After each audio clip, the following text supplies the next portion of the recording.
प्रिय विद्यार्थियों, BSc part 1 की ऑर्गेनिक केमिस्ट्री की क्लास में आज पुनः एक बार स्वागत है आपका। पिछले वीडियो लेक्चर में हमने आपको ये बताया था कि जब क्रियाकारक उत्पाद में परिवर्तित होता है तो उसकी ऊर्जा में किस प्रकार परिवर्तन होता है, और इस आधार पर हमने आपको बताया था कि जो अभिक्रिया की प्रकृति है उसके आधार पर बताया था कि ऊष्मा दो प्रकार की होती हैं। एक तो ऊष्मा क्षेपीय अभिक्रियाएं, दूसरी ऊष्मा शोषी अभिक्रियाएं। आज उसमें साथ में ये भी सक्रिय ऊर्जा के बारे में भी बताया था। आज हम आपको जो ट्रांजिशन स्टेट है और इंटरमीडिएट, यानी जो क्रियाकारक से जब उत्पाद बनता है तो एक संक्रमण अवस्था बनती है, वो संक्रमण अवस्था को हम किस तरीके से डिफाइन करेंगे, और उसके बीच में कुछ इंटरमीडिएट्स भी बनते हैं, उसके बारे में हम आज आपको बताएंगे। तो आज का हमारा टॉपिक है संक्रमण अवस्था व मध्यवर्ती, यानी ट्रांजिशन स्टेट एंड इंटरमीडिएट्स। ये सब मैकेनिज्म ऑफ ऑर्गेनिक रिएक्शंस के अंदर ही चल रहा है, इसलिए हमने इसको MOR पार्ट 7 लिखा है। तो BSc part 1 chemistry paper 2 topic है हमारा ट्रांजिशन स्टेट एंड इंटरमीडिएट। मैं doctor BK Agarwal, associate professor in chemistry, government Lohia college Churu, पुनः आपका एक बार इस क्लास में स्वागत करता हूँ। जैसा कि अभी मैंने आपको बताया कि आज का हमारा टॉपिक है संक्रमण अवस्था और मध्यवर्ती। तो संक्रमण अवस्था क्या होती है इसके बारे में हम देखें। जब किसी रासायनिक क्रियाकारों का उत्पाद में परिवर्तन यानी कोई भी जो हमारी रासायनिक अभिक्रिया है उसमें जब क्रियाकारक उत्पाद में परिवर्तित होते हैं तो वो एक पद में हो सकती है अभिक्रिया, या एक से अधिक पदों में संपन्न हो सकती है। तो जब कोई अभिक्रिया एक पद में संपन्न होती है तो उसमें कोई मध्यवर्ती नहीं बनता, यानी इंटरमीडिएट नहीं बनता है। तो जैसा कि ये एक रिएक्शन दिखाई है, यानी A + BC, तो इसमें AB बन गया और C बन गया। लेकिन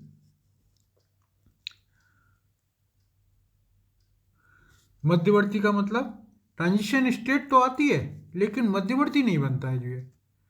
तो जब भी कोई क्रियाकारक उत्पाद में परिवर्तित होगा तो ट्रांजिशन स्टेट तो आएगी, लेकिन ये जरूरी नहीं है कि सभी में इंटरमीडिएट बने। इंटरमीडिएट किस में बनेंगे? जिसमें कि अभिक्रिया दो या दो से अधिक पदों में संपन्न हो रही है। यानी अभिक्रिया के दौरान जैसे जैसे AB बंध बनता है और तो BC बंध टूटना शुरू हो जाता है। फलस्वरूप तंत्र एक ऐसी अवस्था पर पहुंच जाता है जहां उसकी ऊर्जा उच्चतम होती है तथा स्थायित्व न्यूनतम होता है। अतः क्रियाकारी अणुओं द्वारा प्राप्त इस उच्चतम ऊर्जा अवस्था को ही हम संक्रमण अवस्था कहते हैं। इस अवस्था में बंध BC पूर्णतया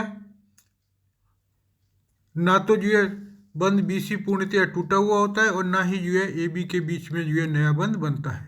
इसके पश्चात BC बंध पूर्णतया टूट जाता है और उत्पाद AB बन जाता है। ये हमने आपको एक रिएक्शन दिखाई है। पहले भी मैंने बताया था कि क्रियाकारक है A और BC, तो संक्रमण अवस्था में क्या होगा कि AB बंध के बीच में नया बंध बन रहा है और BC के बीच में टूट रहा है, और फाइनली जो उत्पाद प्राप्त हुआ उसमें AB नया बंध बन गया और अब हम यदि इसका ऊर्जा अवस्था आरेख देखेंगे, यानी जो अभिक्रिया संपन्न होती है वो एक ही पद में संपन्न होती है और यदि हम इसका ऊर्जा प्रावस्था आरेख, यानी ऊर्जा परिच्छेद का आरेख भी इसको हम कहते हैं कि क्रियाकारक क्या था हमारा हम इसमें स्थितिज ऊर्जा को एक्स एक्सिस पर और इसको एक्स और वाई पर एक्सिस पर लेते हैं। अभिक्रिया की प्रकृति इधर और स्थितिज ऊर्जा को इधर लेते हैं। यानी जो क्रियाकारक है इसमें A + BC, तो ये तो क्या है क्रियाकारक, और एक ऐसी स्थिति आई संक्रमण अवस्था, यानी A ... B ... C,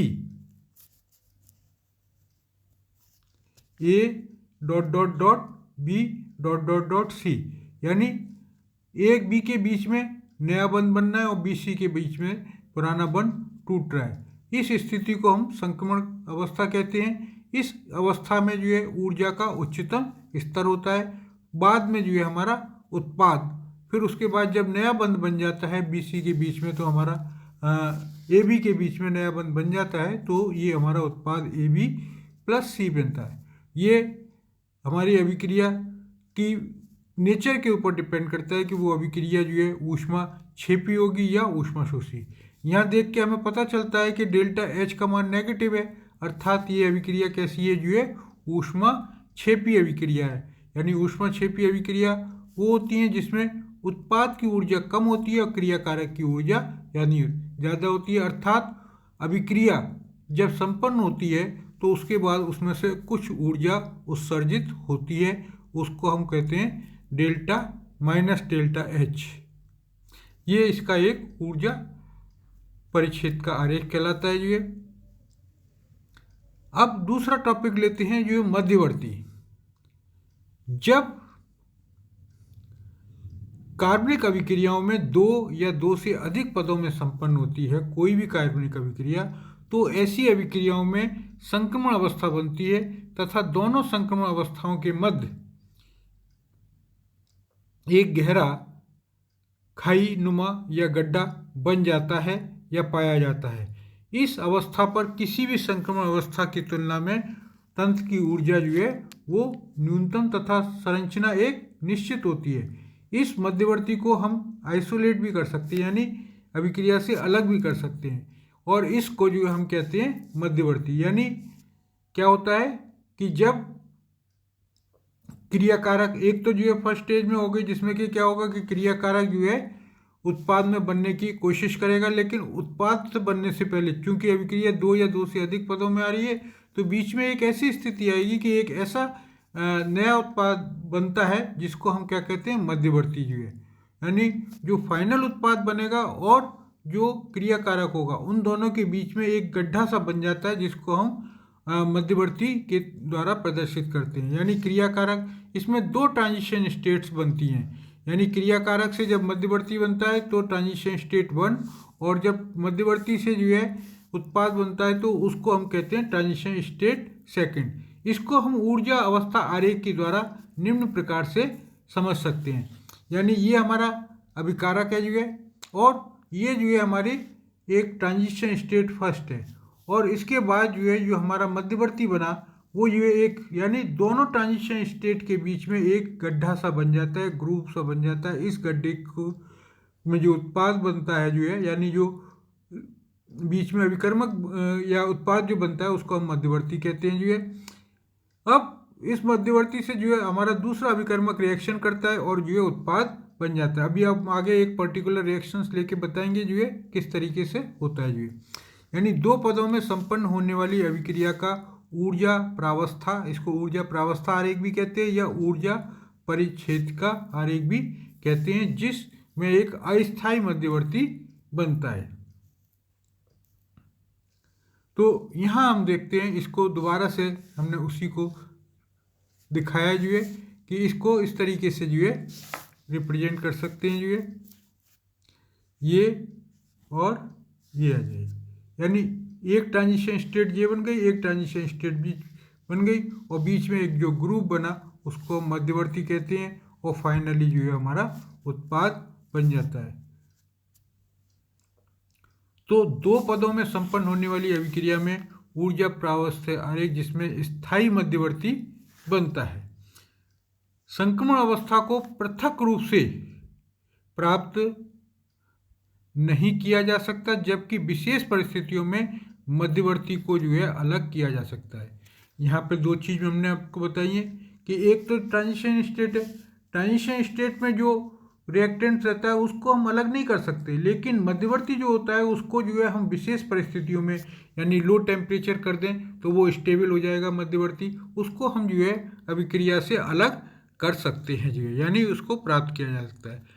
अब कई बार प्रश्न आता है कि जो है संक्रमण अवस्था और मध्यवर्ती में क्या अंतर है जो है।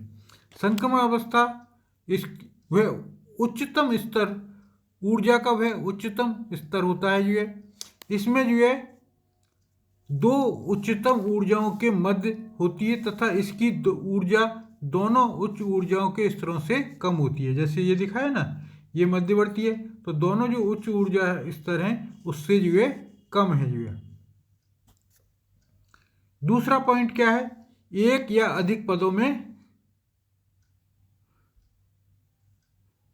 वाली अभिक्रियाओं में पाई जाती है। ये सामान्यतः दो या अधिक पदों वाली अभिक्रियाओं में पाई जाती है। तीसरा पॉइंट क्या है कि यह वह अवस्था होती है जिसमें क्रियाकारक में कुछ बंध टूटने की प्रक्रिया में होते हैं और कुछ में जो है नए बंध बनने की प्रक्रिया में होते हैं। अतः तंत्र की कोई निश्चित संरचना या ज्यामिति नहीं होती है। लेकिन इसमें क्या होता है कि जो है क्रियाकारों के समस्त बंध पूर्णतया टूट जाते हैं। फलस्वरूप तंत्र एक निश्चित स्थायी संरचना या ज्यामिति संरचना होती है जिसको हम जो है हम आइसोलेट यानी मध्यवर्ती को हम अलग कर सकते हैं। चौथा पॉइंट है, इसे प्राप्त नहीं किया जाता, यानी इसको आइसोलेट नहीं किया जा सकता है, और जबकि इसको जो है विशेष परिस्थितियों में प्राप्त किया जा सकता है। तो ये कुछ अंतर थे जो है किसमें, संक्रमण अवस्था और मध्यवर्ती में। तो जब कोई अभिक्रिया एक पद में संपन्न होती है तो उसमें कोई जो है मध्यवर्ती नहीं बनता। जब दो या दो से अधिक पदों में संपन्न होती है तो उसमें मध्यवर्ती बनता है। यही एक मुख्य हमारा अंतर है कि इसमें जो है कोई मध्यवर्ती में कोई जो है यानी जो ट्रांजिशन स्टेट है उसमें हम आइसोलेट नहीं कर सकते हैं, जबकि मध्यवर्ती को हम आइसोलेट कर सकते हैं। ट्रांजिशन स्टेट यानी उच्चतम ऊर्जा का उच्चतम स्तर होता है, जबकि मध्यवर्ती दो ट्रांजिशन स्टेट के बीच की अवस्था होती है जो है। तो आज हमने पढ़ा कि जो है जो रिएक्शन इंटरमीडिएट्स हैं यानी